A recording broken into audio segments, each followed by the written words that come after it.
본문에 나오는 10명의 처녀들은 누가 슬기롭고 누가 미련한지를 사실 겉으로 보기에는 잘 알 수 없습니다. 쉽게 구분을 못한다는 것입니다. 왜 그럴까요? 한번 잘 들어보십시오.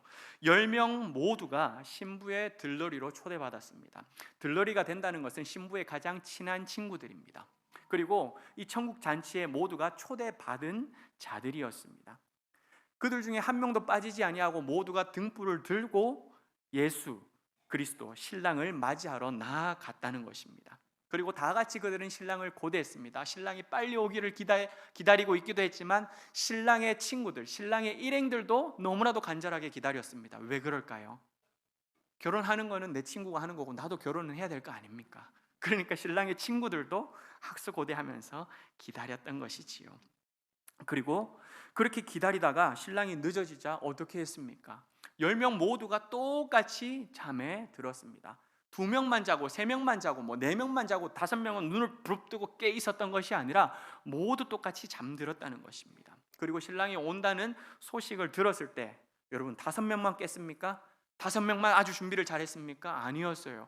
10명 모두가 다 깨어났습니다.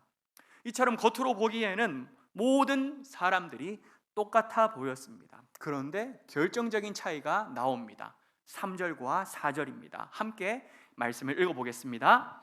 미련한 자들은 등을 가지되 기름을 기름을 가지지 아니하고 슬기 슬기 있는 있는 자들은 그릇에 기름을 담아 등과 함께 가져갔더니 가져갔더니 여러분 무엇이 결정적인 차이입니까? 기름을 준비하는 것이 결정적인 차이지요. 경제력이나 그들이 가지고 있었던 지식과 학력의 유무가 아니라 나이가 조금 더 많고 나이가 조금 더 적음의 차이가 아니라 기름의 준비의 차이였습니다. 미련한 자들은 등불은 준비했어도 그 등불을 계속해서 밝혀줄 수 있는 기름을 넉넉하게 준비하지 못했던 것입니다. 미련한 여인은 신랑이 오는 중요한 시간에 기름을 사러 가야만 했고 결국에는 혼인잔치의 기쁨에 탈락하는, 참여할 수 없게 되는 그런 안타까운 운명을 맞이하게 됐던 것입니다. 그런데 여러분 5명의 등불이 꺼져가는 그 순간에 어떤 일이 일어납니까? 기름이 부족하니까 좀 나눠달라고 요청을 하지요. 같이 살자는 것입니다. 나눠주면 너희도 살 것이고 기름이 지금 떨어져 가고 있는 우리도 살지 않겠느냐. 그러니까 좀 나눠달라, 은혜를 베풀어 달라는 것입니다. 그러나 여러분 지혜로운 처녀들은 단호박입니다. 거절합니다. 같이 쓰기에는 모두가 부족할 것 같으니 가서 너희들 거는 사오라고 말합니다. 너무 매정하지 않습니까? 어떻습니까? 너무나도 이기적인 것처럼 보이지 않습니까? 기름을 다시 사올 시간이 있습니까? 없습니까?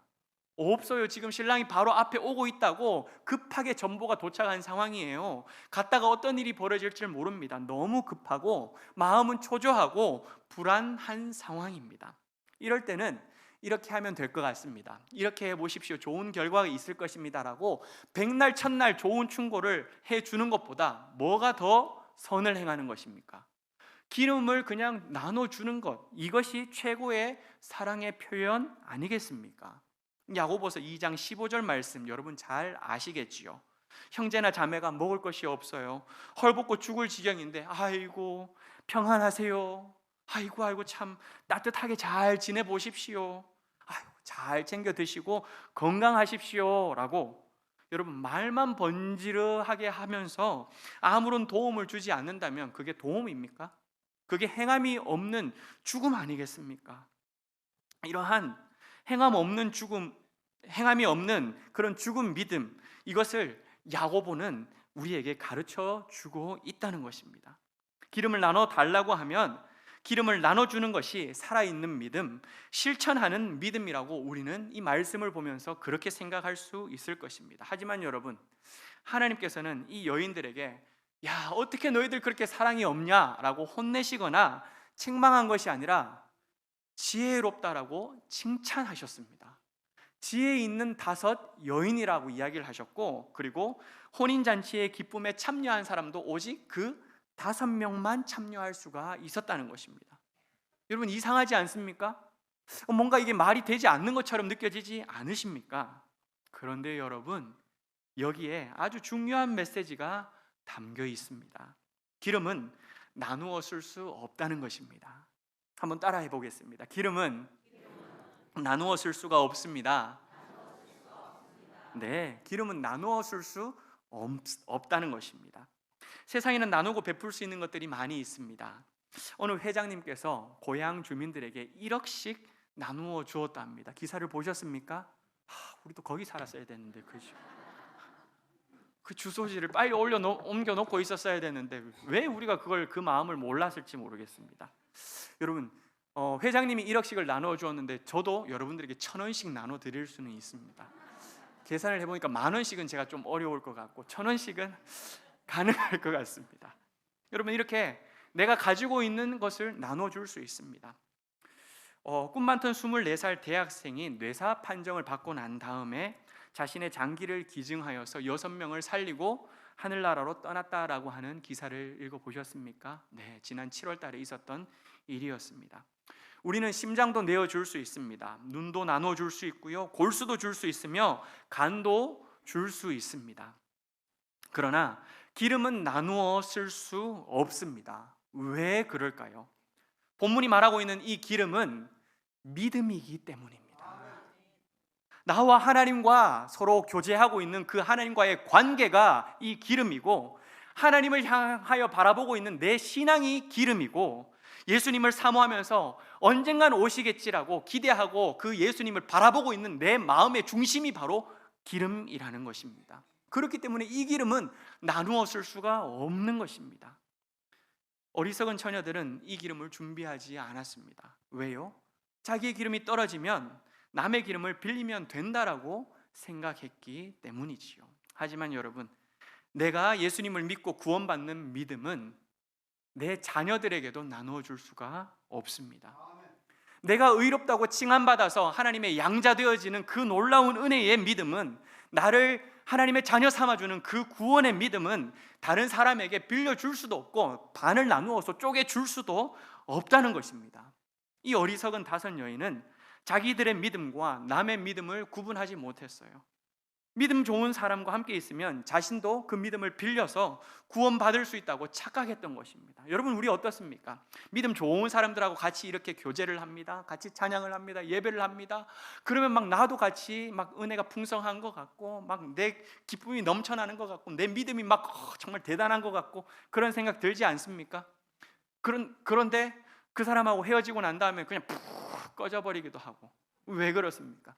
마치 내가 그 사람하고, 믿음 좋은 사람하고 함께 교제하고 있고 손을 잡고 있고 잘 알고 있다는 것 때문에 마치 내 믿음도 좋다라고 착각하기 때문이라는 것이죠. 그런데 여러분, 그 믿음은 나눠 가질 수가 없다라는 것입니다. 이렇게 생각하는 분들이 많이 계시더라고요. 주님, 우리 집안에 장로님이 얼마나 많은지 하나님 알고 계시지요. 권사님은 셀 수도 없어요. 우리 집안이 벌써 4대째입니다. 하나님, 4대째. 4대. 야, 이거 손가락 필 수도 없는 4대. 하나님께서 대답하십니다. 그래, 알지. 그래, 알아. 그런데 너는? 이라고 말씀하시면 여러분들 어떻게 하시겠습니까? 주님, 우리 아내 믿음 엄청 좋잖아요. 저는 아내 치맛자락 붙잡고 하나님 앞에 갈게요 라고 하는 분들도 많이 보았습니다. 그런데 여러분, 치맛자락을 붙들고 우리가 아둥바둥거리면서 천국으로 들려 올라가는 것처럼 보인다고 할지라도 아내의 믿음은 절대 나눠 가질 수가 없습니다. 주님, 저 왔어요. 저 목사 아들이잖아요. 목사 아들. 저 목사 아들이거든요. 저 목사 아들 왔어요. 목사 아들. 저 괜찮죠? 목사 아들이니까요. 그래, 은규야. 그래, 네가 그게 제일 문제란다. 목사 아들이기 때문에 변하지 않는 게 너가 제일 큰 문제야 라고 하나님께서 말씀하실 수 있다는 것입니다. 여러분, 내 주변의 것이 무엇이다라고 하는 것은 하나님 앞에서는 아무 의미 없는, 그런 쓸데기 없는 것이라는 것이죠. 여러분, 기름은 누군가 대신 해줄 수도 없고 빌릴 수도 없습니다. 하나님께서는 한 사람 한 사람에게 그 사람의 믿음을 보면서 신랑을 맞이할 준비가 되어 있는지 아닌지를 개인적으로 물으시는 것입니다. 그러므로 우리 개인은 내 스스로가 내가 구원받을 내 개인의 믿음을 준비해야만 합니다. 우리가 서로의 신앙을 위하여서는 기도해 줄 수 있습니다. 셀 모임을 같이 하지요. 그렇게 모임은 잘 나옵니다. 그런데 믿음이 연약해 보이는 분들이 있습니다. 그 영혼들을 위하여서 같이 기도해 줄 수는 있습니다.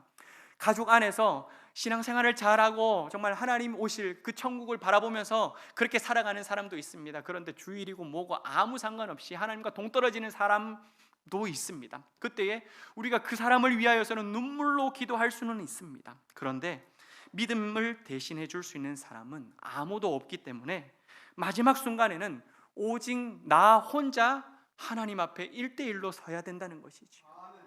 남편도 1대1로 서야 되는 것이지 아내의 치맛자락 붙들고 2대1로 하나님 앞에 설 수 없다는 것입니다. 이처럼 기름은 나누어 가질 수 없습니다. 뿐만 아니라 시간적으로 혼인잔치의 문이 닫히기 전에 우리는 기름을 준비해야 합니다. 한번 따라하겠습니다. 문이 닫히기 전에 기름을 준비합시다. 네, 문이 닫히기 전에 기름을 준비해야 합니다. 미련한 처녀들의 등불이 꺼져갑니다. 기름을 사러 가는 사이에 기다렸던 신랑이 왔고 혼인잔치의 문은 닫히고 말았습니다. 헐레벌떡 돌아온 여인들은 문을 두드리면서 간청합니다. 주님, 주님, 문을 열어주십시오. 저희도 조금 전까지만 해도, 언제까지만? 조금 전까지만 해도 저 여인들과 함께 주님을 기다리고 있었던 사람들입니다. 문을 좀 열어주십시오. 그러자 신랑 되신 예수님에게서 돌아온 대답이 무엇입니까? 마태복음 25장 12절입니다. 함께 읽어보겠습니다. 대답하여 가로되 진실로 너에게 이르노니 내가 너희를 알지 못하노라 하였느니라. 내가 너희를 알지 못하노라. 뭐라고요? 내가 너희를 알지 못하노라. 너무나도 무섭고 끔찍한 대답이 그 여인들에게 돌아왔다는 것입니다. 미련한 자에게 속하게 되면, 한번 문이 닫히게 되면 그 문은 다시 열리지 않는다는 것입니다. 우리에게 기회의 문이 닫히기 전에 예수 그리스도를 나의 구세주로 고백하고 그 예수 그리스도를 믿는 그 믿음이 부족해지지 않도록 우리가 날마다 준비해야 된다는 것입니다. 오늘 예수 믿는 믿음이 충분하였는데, 그 기름 준비가 충분하였는데 내일 그 기름이 없어질 수도 있다는 것입니다. 그렇기 때문에 날마다 매일매일 준비하며 언제가 될지 모르지만 그 문이 닫히기 전까지 늘 준비하고 깨어 있어야 한다는 것이지요. 그렇기 때문에 오늘 말씀은 천국의 혼인 잔치에 참여하는 미련한 자가 아니라 슬기로운 사람이 될 수 있도록 우리에게 답을 알려주고 있습니다. 어떻게 해요? 마태복음 25장 13절입니다. 함께 읽겠습니다. 그런즉 깨어있으라. 너희는 그 날과 그 시를 알지 못하느니라. 네, 신랑 되신 주님이 오실 날이 언제인지 알 수 없으니 깨어있으라 라고 말씀하고 있습니다. 깨어있는 것이 정답이고 방법이라는 것이지요. 그런데 여러분, 깨어있으라 라고 하는 말은 참 부담스럽게 느껴집니다. 그죠? 깨어있으라 하니 마치 24시간 깨어있어야 될 것 같고, 설교 듣는 시간에도 눈을 부릅뜨고 있어야 될 것 같고, 졸고 있으면 안 될 것 같고, 이런 마음의 부담들이 있게 되지요. 그런데 여러분, 깨어있으라는 말은 24시간 잠자지 말라는 것이 아니라 기름을 준비하라는 것입니다. 그렇다면 어떻게 기름을 준비해야 하는 것일까요? 오늘 말씀을 적용하면서 우리는 첫 번째로 나의 기름을 준비해야 됩니다. 누구의 기름을 준비해야 된다고요? 나의 기름을 준비해야 합니다. 예수님께서 누구의 믿음을 보시고 고치셨습니까? 예수님을 찾아온 그들의 믿음을 보시고 너의 믿음을 보시고 치유하셨다라고 말씀을 하고 있습니다. 12년 동안 혈류증으로 고통당하는 여인이 예수님을 찾아오지요. 예수님이 지나가는 그 순간 가운데, 무리들 가운데에 제자들이 그 따라가고 있는 그 순간 가운데에 예수님 뒤에서 옷자락을 슬그머니 만집니다. 아무도 모르게 그렇게 만지지만 예수님은 알고 계시지요. 그런데 왜 그렇게 만졌습니까? 여인은 옷자락만 만져도 구원받을 것이라고 하는 그 믿음이 그녀에게 있었기 때문입니다. 그러자 예수님께서 뭐라고 말씀하십니까? 따라 안심하라, 두려워하지 말라, 너의 믿음이 너를 구원하였느니라. 뭐라고요? 너의 믿음이 너를 구원하였다 하시니 여자가 즉시 나온 줄 믿습니다. 여러분, 흉악하게 귀신 들린 딸의 어머니를 알고 계시지요? 수로보니게 여인입니다. 수로보니게 여인은 예수님 앞에서 철저하게 무시, 당하였습니다. 그랬던 수로보니게 여인이 주님께 고백합니다. 주님, 개들도 주인의 상에서 떨어지는 부스러기를 먹지 아니합니까? 개와 같아도 좋으니 내 딸에게 그 부스러기 은혜를 베풀어 주시옵소서라고 울부짖습니다. 예수님께서 이 여인에게 어떻게 말씀합니까? 여자여, 너의 믿음이 크도다. 뭐라고요? 너의 믿음이 크도다. 너의 소원대로 되리라 하시니 그때부터 딸이 낫게 된 줄 믿습니다. 여러분, 하인이 중풍병으로 누워있는 백부장의 이야기도 잘 아시지 않습니까? 그 백부장이 예수님을 찾아오셨습니다. 주여, 나도 누구 수하에 있습니다. 그리고 또 내 밑에도 종들이 많이 있습니다. 제가 그 종들에게 가라 하면 가고 이쪽으로 와서 여기에 이 일을 하라 그러면 그들이 일을 합니다. 주님, 다만 저에게 말씀만 하옵소서. 그러면 내 수하에 있는 그 하인이 지금 낫게 될 것입니다. 예수님은 이만한 믿음을 본 적 없다라고 그를 칭찬하시며 너가 믿은 대로 될 것이다 라고 하셨을 때에 하인이 즉시 낫게 된 줄 믿습니다. 사랑하는 여러분, 예수님께서 기적을 베푸시면서 동일하게 하신 말씀이 무엇입니까? 너의 믿음이 너를 구했고, 너의 믿음이 내 딸을 살렸고, 너의 믿음이 너 사랑하는 종 하인을 일으켰다라고 말씀하고 있습니다. 다른 사람에게 빌려온 그 믿음이 아니라 바로 너의 믿음, 바로 여러분들의 믿음, 바로 우리의 믿음, 나의 믿음이 구원하는 줄 믿습니다. 오늘 이 시간 옆 사람의 믿음이 아니라 우리 가족, 가장 믿음 생활 잘하는, 가장 신앙이 좋다라고 하는 그 사람의 믿음이 아니라 나의 믿음이, 나를 살리는 나의 믿음이 다시 회복되어지는 놀라운 은혜가 임하기를 간절히 축복합니다. 두 번째는 등불이 아닌 기름을 준비해야 한다는 것입니다. 한번 따라하겠습니다. 등불이 아닌 기름을 준비해야 한다. 여러분, 미련한 처녀들이 기름을 사러 간 사이 혼인잔치의 문이 닫혔습니다. 기름을 준비해서 돌아온 여인들이 문을 열어달라고 간청했지만 내가 너희를 알지 못한다는 무서운 대답을 듣게 되었습니다. 그런데 여러분, 예수님께서 내가 너희를 알지 못한다, 내가 너희를 도무지 알지 못한다라고 하신 말씀이 또 나온다라고 하는 사실 알고 계십니까? 심판의 때에 많은 사람들이 주님을 찾아옵니다. 주님, 저 아시지요? 제가 말씀을 선포하면서 수많은 백성들이 하나님 앞에, 당신 앞에 돌아오게 만들었습니다. 손으로 꼽을 수 없습니다. 수백 명이 됩니다. 수천 명이 됩니다 라면서 머리를 들이밉니다. 주님, 제가 귀신을 쫓아낸 거 보셨지요? 한두 명 쫓아낸 게 아닙니다. 기적을 행한 게 대단한 일이었습니다. 사람들이 놀라 자빠졌습니다. 정말 저를 보면서 하나님을 봤다라고 이야기를 합니다. 엄청난 일을 제가 행하였습니다. 또 다른 사람은 이야기를 합니다. 제가 베푼 권능이 얼마나 많은 사람들에게 유익을 끼친지를 아십니까? 주님, 저 아시지요? 전부 다 머리를 들이밉니다. 얼굴을 하나님께 올려드리면 제 얼굴 기억하지 않습니까? 라고 하나님 앞에 나아갈 때에 주님께서 대답하십니다. 마태복음 7장 23절입니다. 함께 읽어보겠습니다. 그때에 내가 저희에게 밝히 말하되 내가 너희를 도무지 알지 못하니 불법을 행하는 자들아 네게서 떠나가라 하리라. 내가 너희를 도무지 알지 못하니 불법을 행하는 자들아 뭐 하라고요? 떠나라는 것입니다. 떠나라. 우리는 영적으로 깨어 있으라 라고 하면 어떻게 생각합니까? 내가 뭔가를 더 해야 되지 않겠나? 더 섬겨야 되는 건 아닌가? 이걸 더 봉사해야 되는 건 아닐까? 교회 생활을 더 열심히 해야겠구나 라고 생각할 수 있습니다. 그런데 여러분, 그게 아니라는 사실입니다. 외형적으로 교회 생활을 열심히 하는 것, 예배 참석 잘하고 부서 봉사 잘하고 모임에는 빠지지 않는 것은 어쩌면 여러분 등만 준비하는 것이지 기름을 준비하는 것이 아닐 수 있다는 것입니다.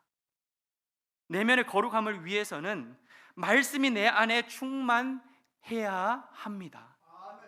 하나님과 끊임없는 그 교제의 나눔이 지속적으로 연결되어지고 그것이 끊어지지 아니하고 그것이 사라지지 않는 것이 바로 기름을 준비하는 것인 줄 믿습니다. 여러분, 성령 충만을 우리가 사모하며 주님 앞에 나아갈 때에 말씀이 내 안에 충만하고 성령이 내 안에 충만하고 하나님과 인격적인 교제의 끈이 날마다 끊이지 아니할 때에 우리는 경건의 모양만 있는 것이 아니라 경건의 능력을 갖추고 기름을 준비한 자로서 다시 오실 예수 그리스도를 기대하며 이 땅에서 살아가는 하나님의 신실한 신부가 되는 줄 믿습니다. 그 놀라운 역사가 사랑하는 성도님들 우리 삶에 모두 펼쳐질 수 있기를 간절히 축복합니다. 우리 중에는 외형적인 등불에 관심 있는 사람들이 많습니다. 저도 어찌 보면 외형적인 것, 다른 사람들이 보는 것, 거기에 관심을 더 많이 두고 지금까지 사역해 오지 않았나라는 생각들을 종종 합니다. 그리고 주님 앞에 하나님 이거 아니지요, 이거 아니지요 회개하기도 합니다. 무엇을 맡는 것, 앞서 섬기는 것을 좋아하는 분들, 오늘 이 말씀을 통하여 우리가 한번 점검해 보아야 합니다. 맡고 있고 섬기고 있고 분주하게 일하고 있는 것은 기름을 준비하는 것이 아니라 오히려 등을 반질반질하게 닦는 것일 수 있습니다. 등을 갈고 더 멋진 등으로 교체하는 것일 수 있기 때문에 반드시 그 말씀을 통하여, 이 말씀을 통하여 내 모습을 점검해야 한다는 것입니다. 우리가 준비해야 할 것은 더 멋진 등, 더 비싼 등, 남들보다 더 큰 등, 기름을 더 많이 채울 수 있는 등이 아니라 그 안에 들어갈 성령의 기름, 말씀의 기름, 하나님과의 관계에 끈을 놓지 않는 그 기름이 필요하다는 것입니다. 교회는 나오는데 여러분 기쁨이 없으십니까? 등은 준비되어 있는데 기름이 떨어진 사람일 수 있습니다. 교회 활동은 열심히 하고 있는데 불평불만은 가득하고 내 안에 거룩함은 사라져 있는 그 모습이 지금 내 모습으로 보여지고 있습니까? 그것을 지금 숨기고 있습니까? 등은 잘 준비되어 있는지 모르겠습니다. 그 등 때문에 다른 사람들은 속일 수는 있습니다. 아, 이 사람 신앙생활 잘 하고 있는 것이구나 라고 기만할 수는 있습니다. 그런데 기름이 떨어져서 내 안에는 생명력이 상실하고 메말라 있을 수 있다는 것입니다. 큐티도 잘하고 성경 통독도 잘하고 기도 생활도 잘하고 예배에 열심히 참석하고 있지만 정작 내 삶에는 말씀의 능력이 나타나고 있지 않다면 기름 없이 등만 남아 있다는 것입니다. 사랑하는 여러분, 다시 한번 메마른 내 심령 가운데에 말씀의 기름이 부어지기를 간절히 축복합니다. 오늘 말씀이 사랑하는 여러분들에게 가득 채워짐으로 말미암아 이제는 말씀의 은혜가 내 삶을 지배하는 놀라운 역사가 일어나기를 축복합니다. 믿음의 기름이 부어지고 성령 충만의 기름이 부어지고 영적인 생명력이 다시 살아나서 하나님과의 관계가 다시 회복되어져서 내 마음 가운데 소생되어지는 그 기쁨, 물된 동산을 경험하는 우리 사랑하는 성도님들 되어지시기를 축복합니다. 그때에 신랑 되신 예수 그리스도께서 이 땅 가운데 다시 오실 때에 우리는 어린 양의 잔치를 기쁨으로 준비했다가 하나님과 함께, 예수님과 함께 천국 잔치를, 결혼을 맞이하는 그러한 하나님의 신실한 신부가 될 줄 믿습니다. 그 은혜를 모두가 누리는 믿음의 백성들 되시기를 축복합니다.